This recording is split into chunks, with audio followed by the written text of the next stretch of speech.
প্রধানমন্ত্রী তারেক রহমান নিরাপত্তা কৌশল যাতে সরকার প্রধানকে জনগণ থেকে দূরে ঠেলে না দেয় সেদিকে বিশেষভাবে লক্ষ্য রাখতে পিজিআরের সকল কর্মকর্তাদের প্রতি আহ্বান জানিয়েছেন।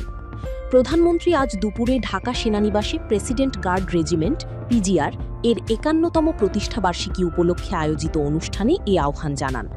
তিনি বলেন, একটি গণতান্ত্রিক সরকারের প্রধান হিসেবে আমি জনগণের বিশ্বাস এবং ভালোবাসার ওপর আমার আস্থা ও নির্ভরতা বজায় রাখতে চাই। সুতরাং নিরাপত্তা কৌশল যাতে সরকার প্রধানকে জনগণ থেকে দূরে ঠেলে না দেয়।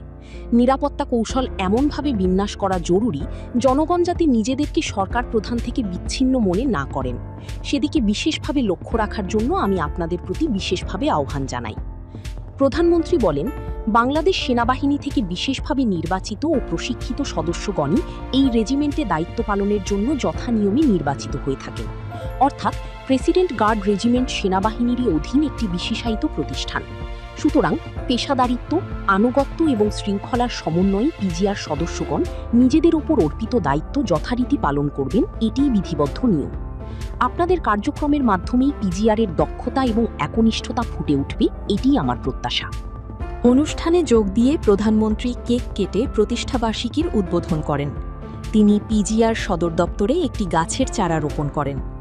এই সময় তিনি চট্টগ্রামে শহীদ রাষ্ট্রপতি জিয়াউর রহমানের সঙ্গে শহীদ হওয়া ৫ পিজিআর সদস্যের পরিবারের খোঁজ নেন এবং তাদের সঙ্গে কুশল বিনিময় করেন।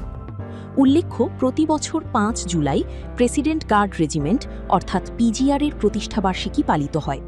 ১৯৭৫ সালের এই দিনে স্বাধীন বাংলাদেশে রাষ্ট্রপতির নিরাপত্তা ও প্রোটোকল নিশ্চিত করতে বিশেষায়িত এই বাহিনী গঠিত হয়। ঢাকা সেনানিবাসী পিজিআর সদর দপ্তরে বার্ষিক দরবার ও সুসজ্জিত কুচকাওয়াজের মাধ্যমে দিনটি উদযাপন করা হয়।